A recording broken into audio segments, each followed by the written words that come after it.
Bismillahirrahmanirrahim. Assalamualaikum warahmatullahi wabarakatuh.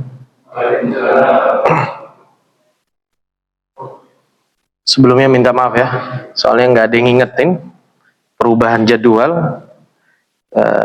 Yang awalnya saya Jumat ketiga jadi Jumat pertama. Saya tadi sholat di Al-Irsyad.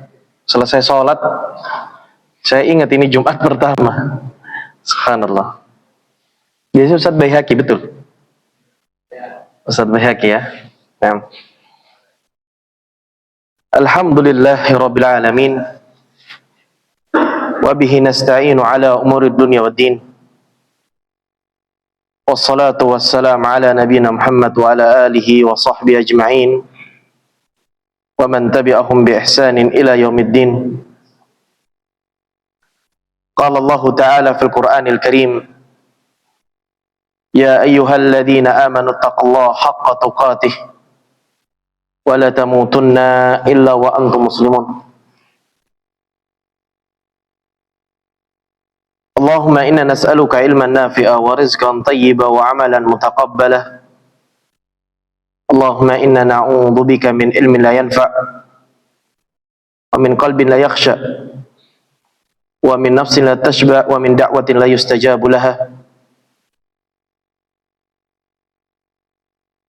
Allahumma a'inna ala dzikrika wa syukrika wa husni ibadatik. Ma'asyiral muslimin wal muslimat, ikhwani wa akhwati fillah yang dirahmatina Allah azza wa jalla. Yang paling utama dan terutama kita bersyukur atas segala limpah nikmat Allah yang dengan nikmatnya amalan menjadi sempurna. Di antara hal yang patut kita syukuri adalah Allah Subhanahu wa taala masih memberikan kita kenikmatan Islam dan iman dan kemudahan beramal saleh. Kalaulah bukan karena Allah Subhanahu wa taala, kita tidak mungkin di atas hidayah. Tidak mungkin bisa mendirikan salat, tidak mungkin bersabar untuk duduk di majelis ilmu, tidak mungkin kita bisa beristighfar meminta ampunan kepada Allah atas segala dosa-dosa yang kita perbuat. Maka dalam hal ini ada sunnah yang diajarkan oleh Allah Subhanahu wa taala dan Rasulnya, yaitu bergembira di atas nikmat Allah, nikmat hidayah. Kata Allah Subhanahu wa taala, "Qul bi fadlillahi wa bi rahmatihi fabidzalika falyafrahu fa huwa khairum mimma yajma'un." Kata Allah Subhanahu wa taala, katakanlah wahai Muhammad, perintah ini dari Allah kepada Nabi Muhammad. Dan maknanya bukan berarti hanya kekhususan untuk Nabi Muhammad SAW, tapi juga untuk umatnya yang mendengarkan. Katakanlah wahai Muhammad dan umatnya Nabi Muhammad SAW, dengan nikmat Allah dan karunia-Nya hendaknya kalian berbahagia.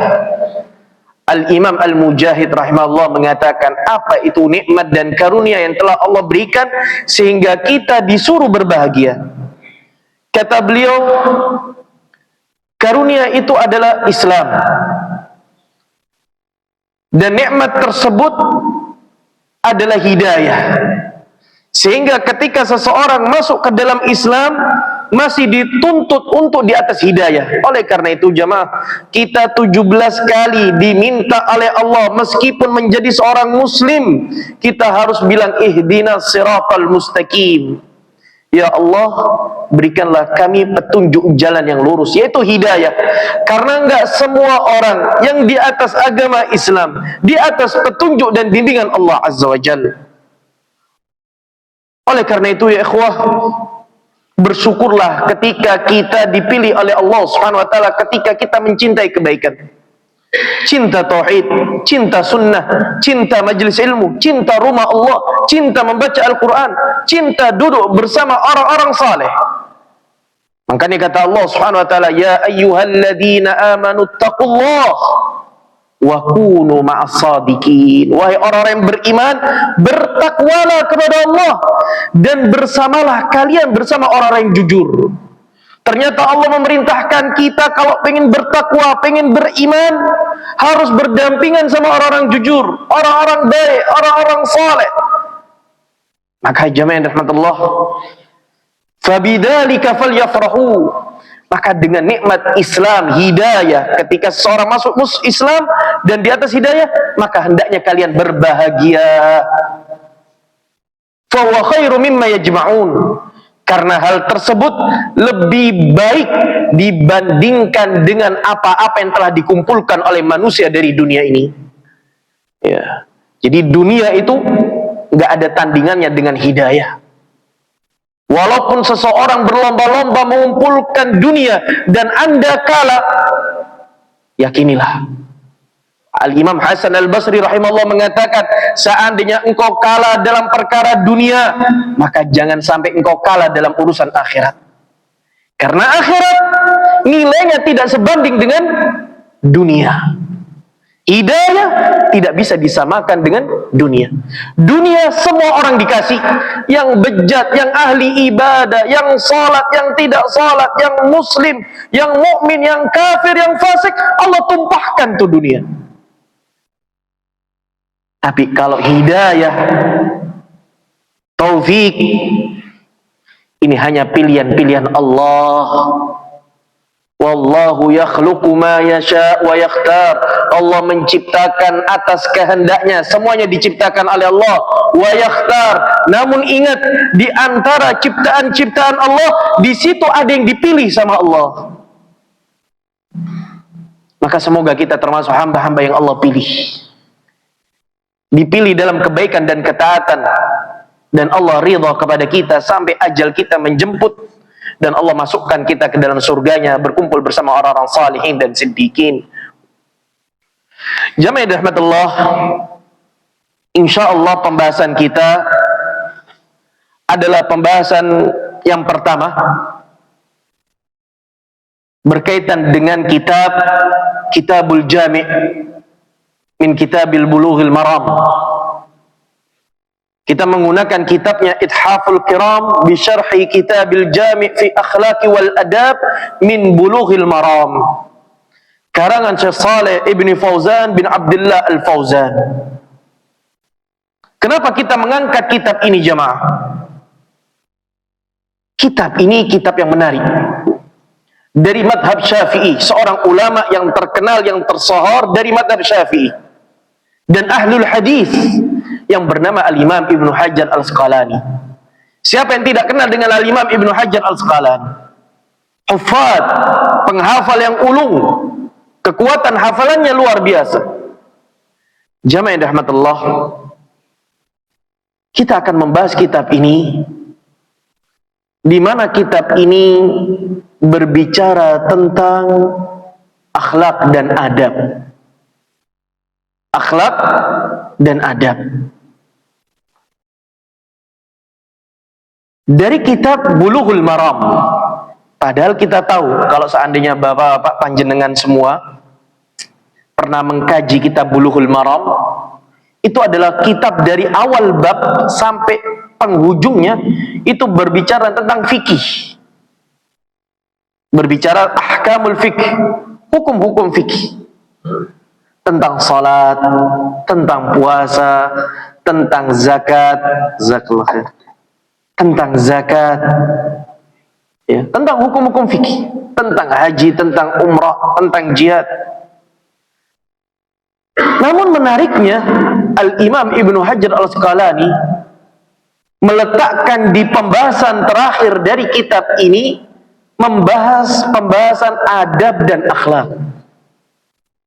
Sehingga muncul pertanyaan, apa kaitannya antara fikih dan antara pembahasan adab dan akhlak?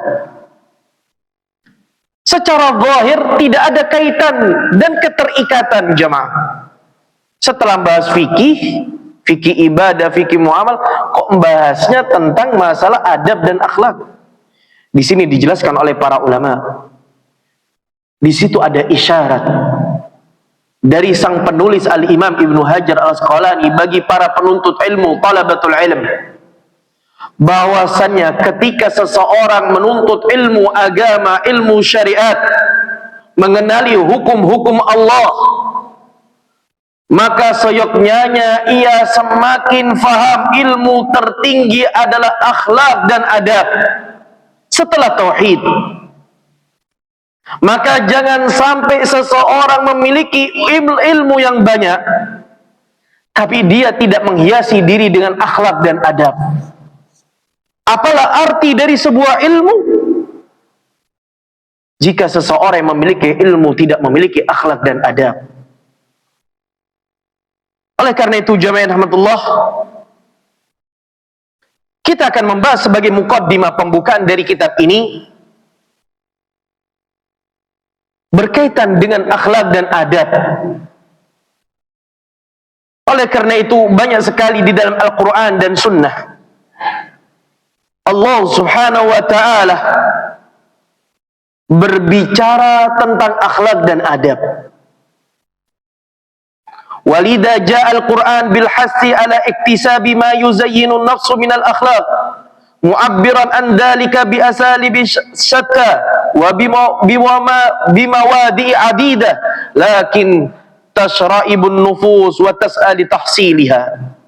Kata Syekh, dan perkara akhlak dan adab ini telah tercantum di dalam Al-Quran sebagai bentuk menghiasi jiwa kepribadian seseorang hamba. Ya. Wal akhlak, akhlak itu adalah jam'u khuluq, jamak dari khuluq. Wa huwa hay'atu li nafsi rasikhah, yaitu sebuah perilaku yang nampak pada diri seseorang, ya, secara jelas, bisa secara lisan, gerak-gerik, perbuatan, ya. Inilah arti dari akhlak. Qala al-Mawardi rahimahullah fi tafsir, wa innaka la'ala khuluqin 'adzim. Wahai Muhammad, sesungguhnya engkau di atas akhlak yang sangat agung. Dijelaskan oleh para ulama arti dari ayat ini, surat Al-Qalam ayat 4. Itu artinya bukan letterlek, jamaah. Sesungguhnya engkau, wahai Muhammad, berada di atas akhlak yang sangat mulia. Lebih dari itu artinya. La'ala, perhatikan, kalimat la'ala di sini artinya di atas rata-rata. Posisi yang paling tinggi. Khuluqin azim, akhlak yang mulia. Jadi kalau seandainya ada orang jujur, Nabi Muhammad adalah di atas rata-rata orang yang jujur. Kalau ada orang yang suka memberi, Nabi Muhammad SAW di atas rata-rata orang yang memberi. Kalau seandainya ada orang yang suka menolong, Nabi Muhammad adalah orang di atas rata-rata yang suka menolong. Kalau seandainya ada orang yang lemah lembut, tutur katanya baik, Nabi Muhammad di atas rata-rata kelemah lembutannya. Ini maknanya, jemaah. Tidak ada yang bisa menandingi budi pekerti dan akhlak dan adab dari yang dimiliki oleh Rasulullah sallallahu alaihi wasallam. Beliau mengatakan, la ala khuluqin adim, di atas rata-rata akhlaknya Nabi sallallahu alaihi wasallam, yaitu adabnya Al-Quran, ya. Di atas syariat Islam, mempraktekkan secara mulia batin maupun zahir. Dan inilah tujuan Nabi Muhammad SAW diutus untuk dua hal. Kalau seandainya ditanya, apa sih tujuan Nabi SAW diutus? Untuk dua hal, jamaah. Yang pertama, tauhid. Mengajak orang beribadah hanya kepada Allah Azza wa Jalla, memurnikan seluruh ibadah hanya untuk Allah Azza wa Jalla. Dan ini sebagaimana dakwanya para nabi dan para rasul. Walaqad ba'atsna fi kulli ummatin rasula an i'budullaha wajtanibut taghut. Dan sungguh kami telah utus setiap zaman, yaitu seorang utusan. Tujuannya apa? Ani'budullah, agar beribadah kepada Allah, wajtanibut taghut, dan menjauhi peribadatan taghut.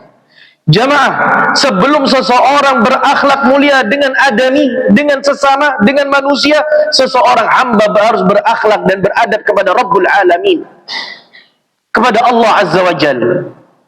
Dan inilah tujuan Nabi Muhammad SAW diutus. Tauhid. Mengajak orang memurnikan ibadahnya kepada Allah dan menjauhi kesyirikan.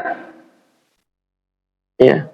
Mengajak orang kepada cahaya tauhid, meninggalkan kegelapan kesyirikan.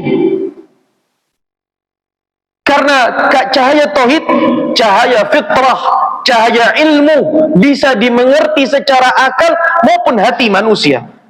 Naam jamaah, jelas orang yang bertauhid itu akalnya sehat dan hatinya bersih.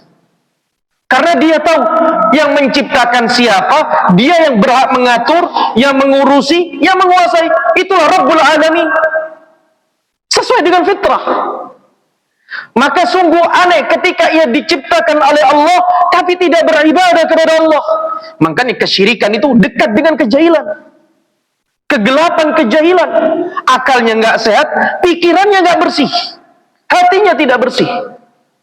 Bagaimana yang menciptakan Allah, yang mengatur Allah, yang mengurusi Allah, yang menguasai Allah, dia menjadikan tandingan-tandingan dalam ibadah. Makanya kata Allah, kata Rasulullah SAW di dalam hadis, Allahul ladzi khalaqaka an taj'alallaha niddan huwal ladzi khalaqak. Apakah engkau jadikan Allah tandingan sedangkan Allah yang menciptakanmu? Gak masuk akal ini. Dan itulah tujuan Nabi Muhammad SAW. Makanya dakwah itu jamaah, dakwah itu tauhid, diawali dengan tauhid, di pertengahan tauhid, di akhir tauhid. Seperti siapa? Nabi Nuh alaihissalam 950 tahun, hampir 1000 tahun dakwanya apa? Dakwah tauhid. Nabi Ibrahim alaihissalam berjuang mati-matian mengajak ayahnya, keluarganya, kaumnya untuk di atas tauhid. Semua dakwah para nabi di atas tauhid jamaah. Dan pasti orang yang mengajak orang beribadah hanya kepada Allah, sunnatullah, pasti ada tantangannya. Pasti ada tantangannya. Gak mungkin mulus dakwah ini. Yang kedua, Nabi SAW diutus rahmatan lil alamin. Sebagai rahmat untuk seluruh alam. Bukan hanya untuk manusia, tapi juga untuk jin. Bukan hanya manusia dan jin, tapi untuk seluruh alam. Rahmatan lil alamin. Makanya kata Nabi SAW, innama bu'istu liutammima makarimal akhlaq. Sesungguhnya aku diutus untuk menyempurnakan akhlak-akhlak dan budi pekerti. Islam datang bukan untuk menghancurkan sesuatu yang sudah ada, tapi Islam datang menyempurnakan yang sudah ada. Yang tidak benar, yang tidak baik, yang keluar dari fitrah, yang di dalamnya ada kezaliman, keburukan, kekejian, Islam menghilangkan itu. Islam sebagai agama yang penuh dengan keadilan, penuh dengan kebaikan, penuh dengan hikmah, penuh dengan maslahat, ya, dan penuh dengan segala sesuatu yang memberikan manfaat bagi alam ini jamaah. Jamaah rahmatullah. Wa ilaika ba'du asalibil Qur'an fi ta'biri 'anil akhlaq. Dan bagi kalian, kata Syekh, ada perangai-perangai yang telah Al-Quran sebutkan, Allah sebutkan, untuk memahami tentang arti akhlak. Di antaranya yang pertama, al-amru sarih, perintah yang jelas untuk menghiasi diri dengan akhlak yang mulia. Seperti apa? Kal afwi wal amri bil ma'ruf wal qaulil hasan was sabr. Seperti memaafkan. Iya jamaah. Kenapa sih zaman sekarang banyak perceraian? Kenapa sih zaman sekarang banyak pertumpahan darah? Kenapa sih zaman sekarang banyak orang berbuat zalim? Kenapa? Hatinya nggak lapang. Hatinya tidak mudah memaafkan kesalahan orang. Ya. Hatinya begitu sempit. Ya. Semuanya ingin menuntut dan lupa bahwasanya ampunan Allah itu turun disebabkan kita memaafkan kesalahan orang. Antum tahu Ibrahim Astaghfirullahaladzim, Abu Bakar As-Siddiq radhiyallahu anhu. Abu Bakar As-Siddiq, beliau jamaah rahmatullah, pernah satu ayat turun kepada Abu Bakar As-Siddiq radhiyallahu anhu disebabkan Abu Bakar tidak memaafkan kesalahan saudara kerabatnya. Dia punya kerabat namanya Mistah. Siapa jemaah namanya? Mistah. Kerabatnya namanya Mistah. Mistah ini tukang sisir. Dan dia disantuni oleh Abu Bakar As-Siddiq radhiyallahu anhu, dikasih makan, dicukupi kehidupannya. Subhanallah. Suatu ketika Mistah ini terjatuh kepada fitnah, tergelincir kepada dosa, memfitnah Ummul Mukminin Aisyah sebagai pezina. Sebagai pezina. Disebarluaskan. Subhanallah, Abu Bakar yang telah berbuat baik kepada Mistah, yang menyantuni Mistah, yang ngasih makan Mistah, ternyata ditusuk dari belakang, putrinya dituduh berzina. Bayangin jemaah, air susu dibalas air tuba, kebaikan dibalas keburukan. Akhirnya Abu Bakar As-Siddiq radhiyallahu an memutus hubungan, tidak berbuat baik, tidak memaafkan, tidak menyantuni. Turunlah firman Allah Subhanahu wa taala, wahai Abu Bakar, jika engkau ingin memaafkan, ingin dimaafkan oleh Allah, maka maafkanlah kesalahan orang lain. Subhanallah jemaah. Dengan iman dia berlapang dada, dia memaafkan kesalahan Mistah. Gak mudah, emang berat, butuh latihan. Tapi yakinlah, ketika kita berdoa Allahumma innaka afuwun tuhibbul afwa fa'fu anni, di antara syarat agar Allah mengampuni dosa kita, ridholah atas kesalahan orang lain.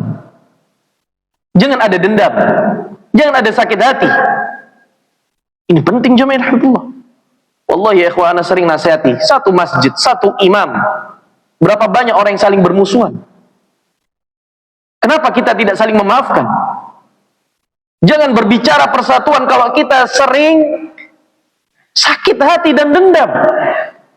Al-afu, al-afu. Makanya seseorang yang memaafkan itu semakin diangkat derajatnya oleh Allah Subhanahu wa taala. Bukan sebuah kelemahan jemaah. Wal amru bil ma'ruf wal qaulil hasan, mengajak orang kebaikan, perkataan yang baik dan sabar. Makanya kata Allah Subhanahu wa taala di dalam surat Al-A'raf ayat 199, khudil afwa wa'mur bil urfi wa'rid 'anil jahilin. Ya, berikanlah maaf dan perintahkanlah orang melakukan kebaikan dan berpalinglah dari orang-orang jahil. Jemaah, ini zamannya telah menyebar fitnah. Kebodohan telah menyebar luas. Orang pintar semakin sedikit. Yang jahil menguasai panggung. Antum jauhi orang-orang yang jahil. Jangan diurusin. Taghaful, nggak usah diperduliin. Kayak di YouTube banyak orang-orang yang bicara, tapi nggak memiliki kapasitas ilmu. Nggak usah dibahas tuh orang-orang bodoh. Mohon maaf, saya sebut namanya karena ini bukan rahasia umum. Mama Ghufran.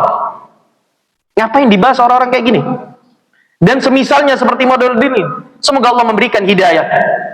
Habis-habisin waktu kita membahas orang-orang jahil seperti ini. Ya. Habisin fulan, Allah, fokus dengan kebaikan dan ketaatan kepada Allah Subhanahu wa ta'ala. Kemudian kesabaran. Agama ini butuh yang namanya sabar. Dan antum kalau pengen sukses dunia dan akhirat, pupuk hati ini dengan kesabaran. Sabar dalam ketaatan, sabar dalam ujian, sabar dalam menjauhi kemaksiatan. Al-Imam Ibnul Qayyim rahimahullah menjadikan tingkatan sabar itu ada 3. Sabar ketika beramal saleh, sabar meninggalkan maksiat, sabar ketika mendapatkan ujian. Oleh karena itu Allah Subhanahu wa taala mengatakan di dalam surat Al-Imran ayat 200, ya ayyuhalladzina amanu sabiru wasabiru warabitu. Wahai orang-orang yang beriman, bersabarlah dan kuatkanlah kesabaran kalian. Kita disuruh sabar jemaah. Ini zaman fitnah. Harus melatih diri sabar. Sabar untuk beramal soleh, apalagi di zaman ini. Sabar berangkat ke masjid, meskipun godaannya banyak. Digoda istri kita, digoda anak kita, digoda pekerjaan kita. Isbiru, sabar kita dalam ketaatan kepada Allah. Ke masjid apapun kondisinya, duduk di majelis ilmu apapun kondisinya.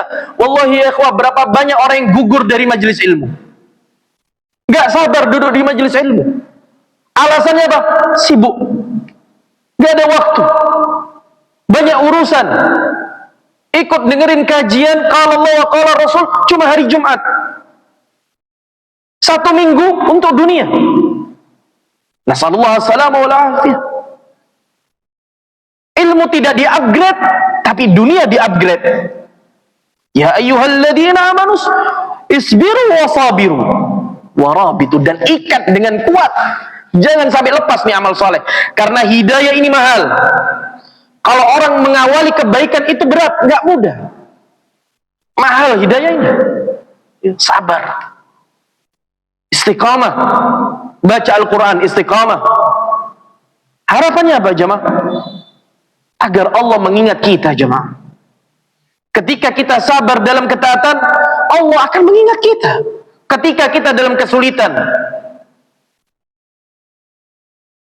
Jemaah yang dirahmati Allah, bukankah kita ingat bahwasannya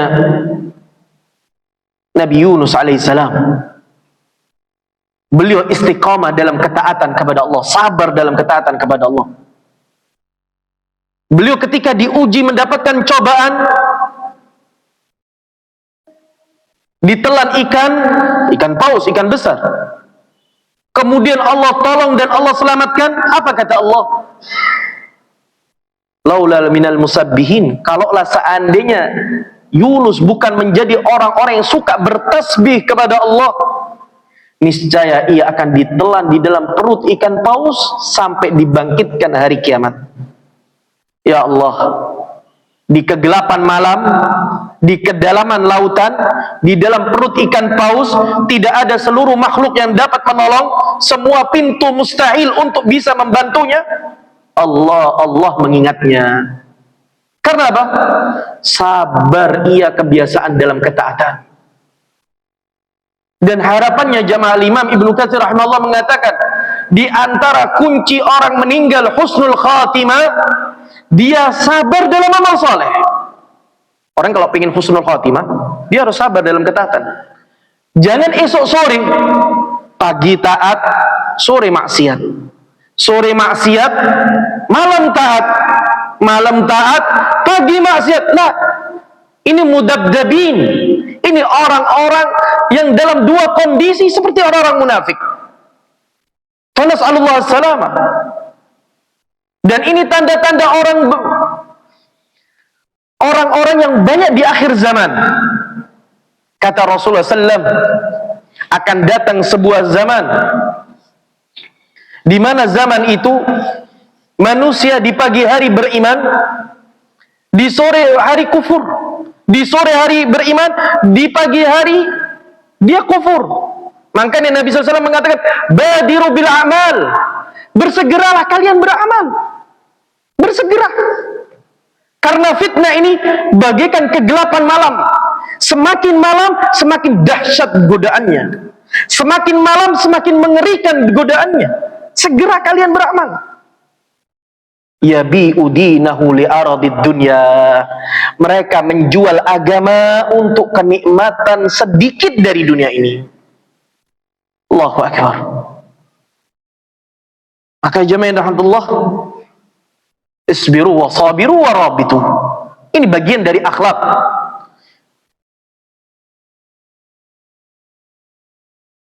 Di antara bagian dari akhlak juga an-nadbu wal haddu ala tahalli bil akhlaqil hamidah. Dianjurkan, kalau tadi itu diwajibkan jemaah, perintah. Kita harus memaafkan, kita harus mengajak orang kebaikan. Kenapa kita harus mengajak kebaikan? Karena kita pengen selamat dari neraka Allah. Allah Subhanahu wa taala mengatakan, ya ayyuhalladzina amanu qu anfusakum wa ahlikum narah. Kita ini mengajak orang kebaikan agar kita selamat dari neraka Allah. Agar kita punya model amal jariyah. Nggak harus jadi ustadz, nggak harus orang ceramah yang mengajak orang kebaikan. Cukup Anda berakhlak dengan akhlak mulia, itu akan menjadi teladan bagi orang yang melihat Anda. Man sanna sunnatan hasanah falahu ajru kamitsliha bighairi naqsin. Ya, au kama qal, barang siapa yang mengajak orang memberikan contoh sunnah hasanah, kebaikan, kemudian diikuti oleh orang lain, maka dia akan mendapatkan pahala tanpa dikurangi sedikit pun. Akhlak jemaah. Nabi SAW tidak diterima dakwanya bukan karena sebab ucapannya, perkataannya, lah. Tapi yang menyebabkan Nabi SAW ditunggu-tunggu, dinanti-nanti, sampai orang Yahudi menunggu di kota Madinah, karena terkenal dengan akhlaknya. Akhlaknya jemaah. Ya. Dan yang paling penting, kenapa kita harus mengajak kebaikan? Kita butuh modal ketika kita di alam kubur. Kita pengen pahala kita tetap ngalir meskipun jasad kita nggak di atas bumi, meskipun kita udah nggak bisa sholat, nggak bisa sedekah, nggak bisa baca Al-Quran, kita di alam kubur. Tapi di situ ada pahala sholat, ada pahala sedekah, ada pahala apa? Al-Quran. Karena apa? Ada orang-orang yang beramal untuk kita, anak-anak kita, murid-murid kita, teman-teman kita, komunitas kita, ada yang beramal untuk kita juga. Makanya penting sekali. Jadi orang baik itu penting agar kita selamat dari neraka Allah Subhanahu wa taala. Dan di antara sunnah yang dianjurkan, yang ditekankan untuk berakhlak dengan akhlak yang mulia, an-nahyu anil imtina' anis sadaqah. Dilarang untuk menahan diri untuk tidak bersedekah. Kita diperintahkan oleh Allah untuk ringan tangan jemaah. Dan baginda Rasulullah SAW adalah manusia yang paling ringan tangan. Di dalam Sahih Bukhari diceritakan bahwa Nabi SAW tidak pernah mengatakan tidak atau menolak apabila ada orang yang meminta bantuan. Selalu mengatakan iya. Kalaupun tidak bisa Nabi SAW membantu, Nabi tidak membuat orang itu kecewa. Inilah Rasulullah SAW jemaah. Wa khairul huda hudan Nabi sallallahu alaihi wasallam. Sebaik petunjuk adalah petunjuknya Nabi sallallahu alaihi wasallam. Sebaik teladan contoh adalah Rasulullah sallallahu alaihi wasallam. Oleh karena itu, di dalam surat An-Nur ayat 22, Allah Subhanahu wa taala mengatakan wala ya'tali ulul fadli minkum wasati ay yu'tu ulil qurba wal masakina wal muhajirin fi sabilillah wal ya'fu wal yasfahu. Kata Allah Subhanahu wa taala, bagi orang-orang yang diberikan karunia, yang memiliki keluasan harta, kelapangan harta, ay yu'tu ulil qurba, hendaknya ia memberikan hartanya, sebagian hartanya kepada kerabat-kerabat terdekat. Ini zaman terbalik jemaah. Orang khair sama orang yang jauh, khair sama orang yang nggak dikenal, baik sama orang yang nggak dikenal. Tujuannya apa? Validasi, untuk diakui dia baik. Pencitraan. Tapi sama bibinya, sama pamannya, sama orang tuanya, sama saudara kandungnya, wallah menjadi orang yang paling pelit. Menjadi orang yang paling acuh tak acuh, nggak kenal. Dan ini termasuk bagian orang-orang yang memutus silaturahmi. Dan ingat, orang-orang yang memutus silaturahmi, al-qatta' la yadkhulun al-jannah. Orang yang memutus silaturahmi tidak akan masuk surga. Ini bahaya jemaah. Baik di orang lain, tapi orang yang paling pelit dan jahat kepada keluarga. Nggak tanya kabar, nggak tahu kabar. Saudaranya susah, pura-pura nggak dengar. Ya. Bibinya susah, pura-pura nggak tahu. Ini musibah jemaah. Ya. Dan ini kebalik. Tapi kalau sama orang lain, pengen diakui baik, bahkan di video, oh masya Allah, validasi untuk diakui dia orang baik. Nasallahu salam wal afiyah. Dia berbuat baik pertama harus sama kerabat. Makanya kata Nabi SAW, fal aqrab wal aqrab, orang yang paling dekat, yang paling dekat. Itu yang orang yang paling pertama kali berhak untuk mendapatkan kebaikan kita. Dan pastinya orang tua kita, jemaah. Kalau bagi laki-laki, orang tua kita. Jangan sampai istri dan anak kita nomor satu bagi seorang laki-laki. Nggak boleh, wallah. Istri dan anak nomor sekian setelah orang tua kita.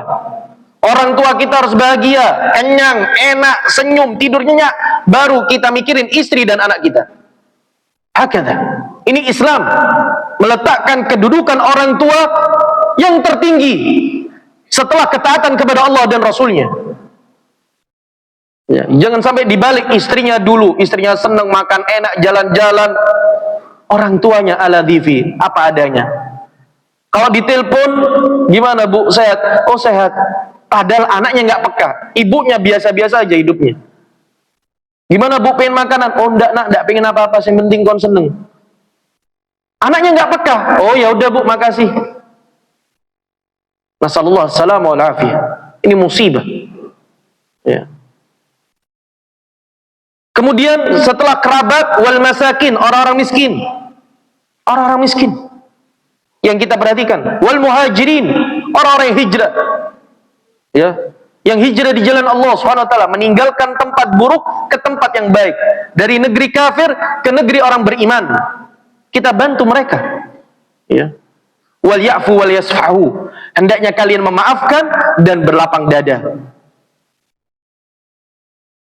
Dan di antara yang dianjurkan untuk menghiasi diri dengan akhlak yang mulia, wal musara'atu ila fi'lil khairat. Hendaknya orang beriman yang ingin menghiasi dirinya bergegas untuk beramal kebaikan, jangan ditunda. Karena Nabi SAW mengatakan taswif minasyaitan. Ucapan nanti, entar, wis gampang, ini datangnya dari syaitan, bisikan syaitan. Berapa banyak jamaah kita udah niat baik mau baca Al-Quran, tapi ngomong engko ai, akhirnya nggak baca Quran. Berapa banyak kita mau sholat sunnah, sholat duha, ya ntar tak sholat duha, akhirnya lewat nggak sholat duha karena kesibukan dunia.